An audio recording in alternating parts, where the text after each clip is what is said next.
La Semana de Actualidad y Política Internacional y la chilena confluyen por causas similares, aunque ello no significa equivalencias entre ambas. Se entrecruzan, son como primo hermanos.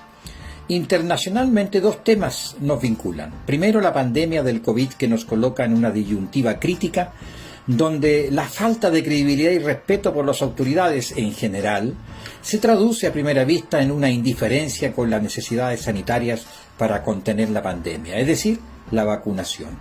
Y la falta de vacunación es uno de los factores que más apremian y agudizan la crisis y al sistema de salud. Sistema de salud que tiene escasa capacidad de expansión mayor, ya sea por falta de infraestructura y equipamiento adecuado, como por carencia de personal calificado que asuma una emergencia a mayor escala. Y quienes manifiestan mayor rebeldía a la campaña de vacunación son los sectores más jóvenes, que en consecuencia son hoy por hoy los más frecuentes en las emergencias en los centros de salud. Lo cierto es que poco a poco, o paso a paso, si así lo prefiere, la transferencia de responsabilidades va migrando. El Estado, a mi juicio, aparentemente está en un proceso de transferir una mayor cuota de responsabilidades a la conducta individual de cada ciudadano en un llamado a la conciencia y solidaridad social. Y esta conciencia y solidaridad social es algo que no existe en la educación ni en el léxico de los últimos 31 años al menos. Porque los valores inculcados en la educación privilegió y propagó y respaldó como signo del éxito y la felicidad los logros individuales.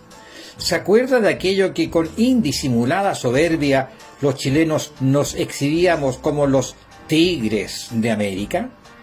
Entonces, además de una crisis de credibilidad y confianza con las instituciones y quienes son y han sido sus rostros alternadamente visibles por años de años, hay una colisión cultural y valórica cuya expresión más evidente fue el 19 de octubre del 2019.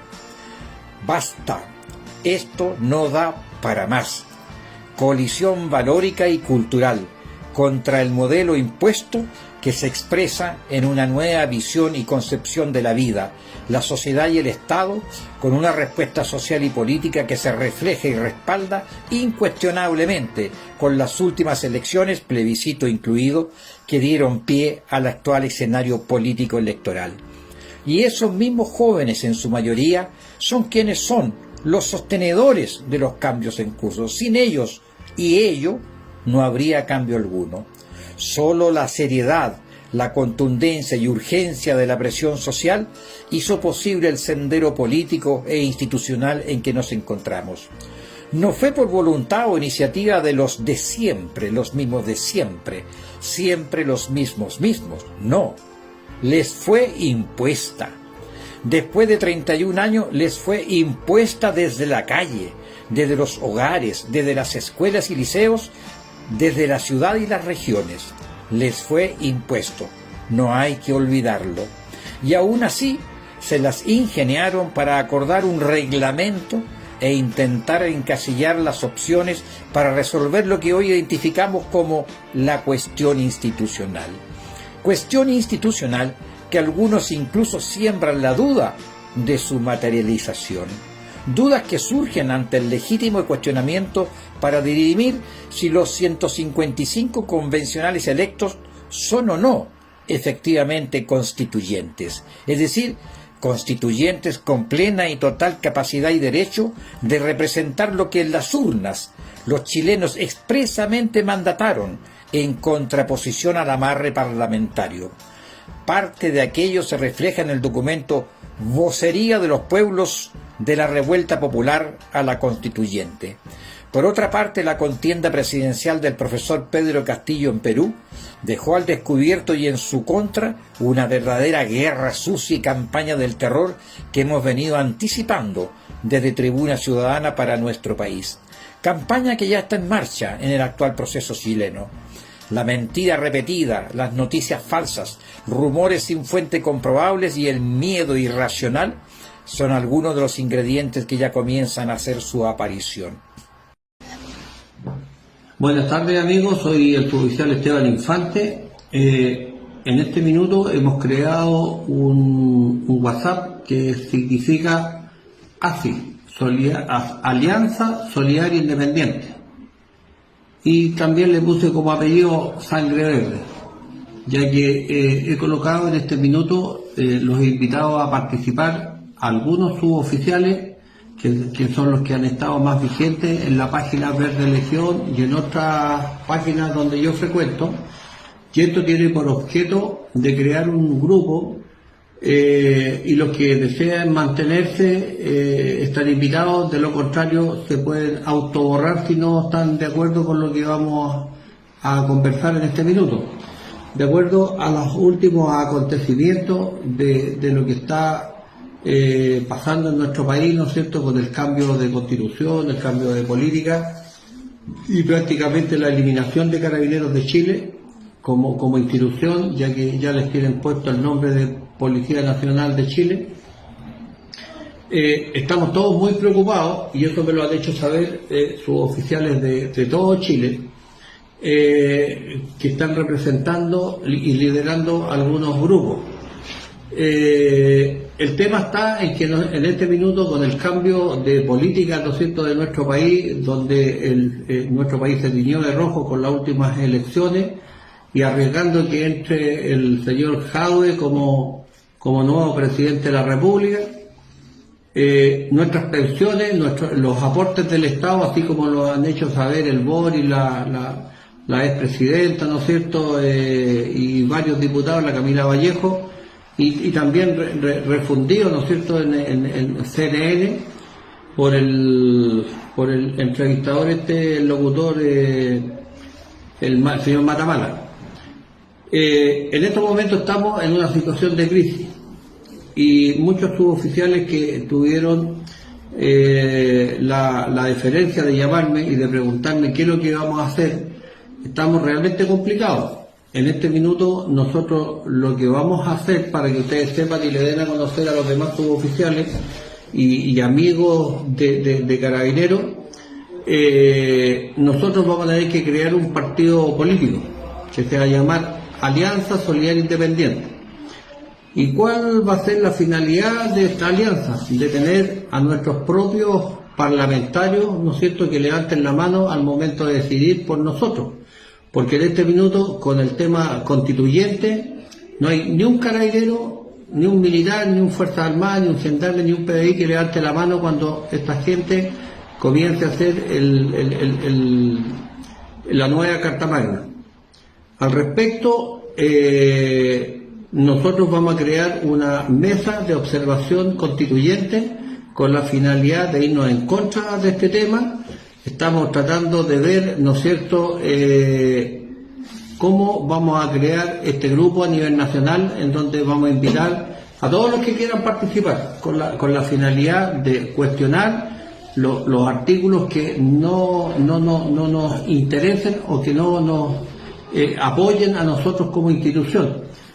Así que este es el primer video para que sepan en qué es lo que estamos, para que nos conozcamos. El que no quiera participar se autoborra, o si no, nosotros que diga que no quiere participar y lo borramos para colocar a otras personas, ya que podemos estar 257 personas solamente dentro de esta página. En esta página van a estar los más representativos, ¿no es cierto?, los que tienen el liderazgo en las regiones o que son administradores de páginas, para que ellos a su vez viralicen todo lo que nosotros estemos informando en favor de nuestra institución. Yo les digo, amigos, estamos realmente complicados. Entiéndanlo así, este mensaje es para las Fuerzas Armadas, para Carabineros, para Gendarmería, ya que los comunistas los van a meter la mano, se están vengando de nosotros. Así que entiéndanlo así, y la única arma que nosotros tenemos en este minuto es nuestra verdad y nuestro derecho a votar, de no quedarse en la casa. Por eso yo personalmente estoy mirando por quién votamos ahora, para que no se la lleven toda en bandeja. Yo creo que dentro de lo malo, lo único que tenemos más alternativa es votar por Orrego, para no votar por otro comunista más.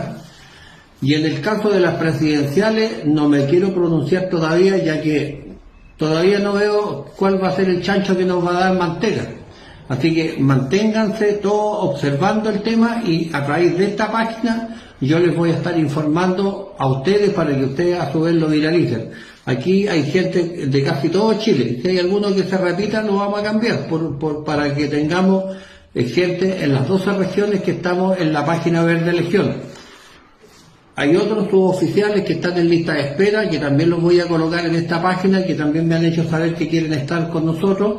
Así que aquí están los más representativos, los más leales a nosotros. Así que prepárense para lo que viene. Así que tengan todos muy buenas tardes.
Bienvenidos, mediodía en Chile, soy Miguel San Martín Baeza, periodista y conductor de Tribuna Ciudadana.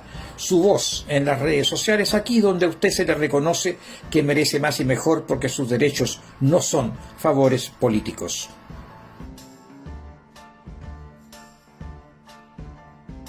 Al momento del presente despacho era inminente el triunfo del profesor Pedro Castillo en las elecciones presidenciales en Perú, lo que podría constituir un hito en la historia del vecino del norte de nuestro territorio, hito local peruano con repercusiones y proyecciones regionales. Pero sin perjuicio de ello, resulta atingente saber un poco más al respecto. Keiko Fujimori, veterana ya de 3 contiendas presidenciales y formalizada por corrupción y financiamiento ilegal de sus campañas por una parte, y por otra el profesor Castillo, un don nadie según sus opositores, porque provenía de regiones del Perú rural y no pertenecía a las élites ni a los partidos tradicionales. Así lo describía la BBC de Londres antes de la segunda vuelta electoral.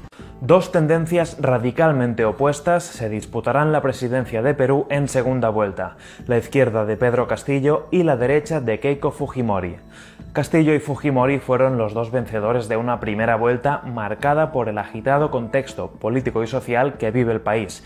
Recordemos que Perú ha tenido 4 presidentes en los últimos 4 años y sus últimos 6 mandatarios han sido procesados por corrupción. Según los analistas, los electores en Perú convirtieron su voto en un azote para la clase política, y eso podría explicar las 18 candidaturas presentadas y la gran diversificación de los resultados. Así fue como un outsider de izquierda y una política de larga data resultaron elegidos. Pero, ¿quiénes son Castillo y Fujimori? ¿Y qué se espera de ellos? Castillo fue el candidato que más apoyo obtuvo en la primera vuelta, aunque con menos de un cuarto de los votos. Este profesor de primaria de 51 años se postuló a estas elecciones por Perú Libre, una formación que se define como de izquierda marxista. Su candidatura se metió entre las favoritas tan solo algunas semanas antes de la celebración de las elecciones. Castillo, que por cierto se llevó todas las miradas el domingo cuando llegó a votar a caballo, ha logrado el apoyo de las zonas rurales del país. Varios analistas señalan que ha conseguido reunir el descontento de las clases más pobres, especialmente las del interior del país, históricamente olvidadas por el centralismo de la capital. De hecho, Castillo nació en Cajamarca, una zona predominantemente rural a casi 700 kilómetros de Lima.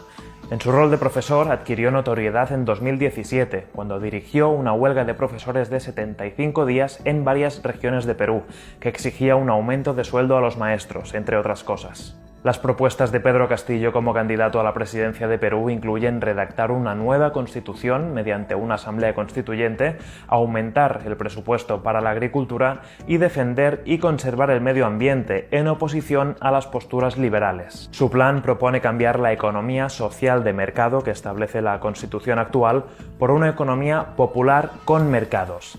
También propone más intervención del Estado y renegociar el reparto de utilidades de las grandes empresas mineras o petroleras transnacionales que extraen materias en Perú. Además, propone que el presupuesto para la educación pase del 3,5% del Producto Interior Bruto al 10%. El candidato se ha mostrado en contra de políticas sociales como el aborto o el matrimonio homosexual y es conservador en asuntos como la lucha contra la inseguridad, apoyando la mano dura en términos de orden público. Del otro lado está Keiko Fujimori, que con 45 años es la líder del partido derechista Fuerza Popular. Fujimori es una de las políticas más conocidas y polémicas de Perú. Es hija de Alberto Fujimori, presidente de Perú entre el 90 y el 2000, que actualmente cumple una condena de 25 años de prisión por violaciones a los derechos humanos. De ganar estas elecciones, Fujimori se convertiría en la primera presidenta mujer de Perú, algo que ya intentó anteriormente en 2 ocasiones. Fue en 2011 y 2016, y como ahora llegó a la segunda vuelta en ambas elecciones, pero finalmente perdió delante de Ollanta Humala y PPK respectivamente. Eso sí, en 2016 su partido obtuvo mayoría absoluta en el Congreso. Fujimori estudió Administración de Empresas en Estados Unidos y fue congresista entre 2006 y 2011. Entre octubre de 2018 y mayo de 2020 pasó en 2 ocasiones por prisión preventiva por una investigación en curso sobre supuesto lavado de dinero. Se investiga si Fujimori usó fondos provenientes de sobornos de la constructora brasileña Odebrecht para financiar su campaña de 2011 y 2016, unas acusaciones que ella rechaza. Durante esta campaña, la candidata de Fuerza Popular habló de aplicar en el país lo que llamó una demo dura, una combinación de democracia y mano dura. Su gran rival es lo que ella llama la izquierda radical y que personifica en políticos como Pedro Castillo. Además, justo al contrario de lo que propone Castillo, Keiko Fujimori defiende mantener la Constitución de 1993, promulgada durante el gobierno de su padre. Su plan de gobierno propone el desarrollo de una verdadera economía social de mercado que promueva el trabajo formal, el desarrollo de emprendimientos, las asociaciones público-privadas y la inversión sostenible y socialmente responsable. En lo social, Fujimori se ha manifestado en contra de la eutanasia y del aborto, aunque no en caso del aborto terapéutico, el que se hace por razones de salud de la madre, y está a favor de legislar la unión civil patrimonial de personas del mismo sexo, aunque sin calificarlo de matrimonio. Keiko Fujimori se enfrenta en estas elecciones al mayor nivel de antivoto de todos los postulantes. Concretamente, un 55% de la gente dice que nunca votaría por ella, según una encuesta del Instituto de Estudios Peruanos, y esta es la clave de sus derrotas en 2011 y en 2016. En esta segunda vuelta y enfrentándose a Pedro Castillo, Fujimori tratará de reunir a los votantes de las otras formaciones de derecha, especialmente de Avanza País y Renovación Popular, que el domingo quedaron en tercer y cuarto lugar, y a quienes ya ha mandado mensajes de unidad para evitar, dijo, que Perú se convierta en Cuba o Venezuela. Tras la segunda vuelta del 6 de junio, Castillo o Fujimori asumirán la presidencia el 28 de julio en medio de una de las peores crisis de la historia reciente peruana, provocada por la pandemia de coronavirus. Gracias por ver este video, espero que te haya sido útil o interesante y si ha sido así, compártelo con alguien, déjanos un like, dinos en los comentarios qué quieres que te contemos en los próximos y suscríbete al canal para no perdértelos. Nos vemos. La campaña en Perú se caracterizó por tratar de descalificar al candidato y profesor de enseñanza básica Pedro Castillo. La disyuntiva es clara. Keiko Fujimori, estandarte del modelo neoliberal, y Pedro Castillo, estandarte de una economía popular con mercado. La candidata Keiko Fujimori y sus fuerzas aliadas no escatimó recursos para desatar una brutal y millonaria guerra sucia sin precedentes, campaña del terror en contra del profesor Castillo y de todas las fuerzas sociales y políticas antineoliberales peruanas. La caricaturización de propuestas, la mentira, la distorsión, el desvergonzado derroche económico y la polarización social es uno de los resultados obtenidos de esta campaña electoral en el Perú. Las lecciones para Chile son evidentes. Por una parte lo vimos al comienzo de Tribuna Ciudadana, cómo sectores sociales específicos se organizan en contra de la amenaza roja. Y no se refiere precisamente a la roja de todos, la selección de fútbol, masculino o femenina. Muchos son los lobistas personales e institucionales que tratan de influir para que sus intereses sean recogidos y queden plasmados en la nueva Constitución. También los hay internacionales. La presencia en Chile de funcionarios de delegaciones e instituciones internacionales, fundaciones entre otras, interesadas en el actual proceso chileno es innegable. Muchos son los seminarios, talleres, publicaciones, encuentros, becas y tantas otras opciones que se ofrecen para influir en los 155 convencionales para que la nueva Constitución contenga finalmente parte de los intereses que ellos tienen en Chile. Nada es gratis. Pero lo relevante es distinguir. Hay quienes dentro de los 155 que se sienten convencionales y otros como efectivamente son constituyentes. Y el tiempo dirá quiénes son unos y quiénes otros. 24 de los 155 elegidos para la Convención Constitucional emitieron una declaración denominada Vocería de los Pueblos, de la Revuelta a la Constituyente. Parte de su declaración señala, comillas, estamos ante un nuevo ciclo histórico en Chile. Este cambio, agregan, así como el proceso constituyente que lo acompaña, no se lo debemos a nadie más que a la fuerza ineludible y desbordante con que nos hemos levantado como pueblo. Y sigue, hemos impugnado a los responsables políticos de la precarización de la vida, a la vez que nos hemos propuesto combatir la devastación de territorios y la criminalización de nuestras luchas por más de 30, 47 o 500 años o más. Tras el salto, continúan, al torniquete de secundarias y secundarios y ante un gobierno que nos declaraba la guerra y apuntaba sus armas a nuestros ojos, salimos en cada rincón del país y perdimos al fin el miedo. A más de un año de este acontecimiento, continúa la declaración, vamos a terminar con la Constitución de Pinochet. Encaramos el primer proceso constituyente con participación popular de nuestra historia y el primero en el mundo en contar con un órgano paritario. Como constituyentes, portadoras y portadores de mandatos colectivos que provienen de territorios, movimientos y organizaciones sociales, manifestamos nuestro compromiso democrático con el ejercicio soberano de los pueblos.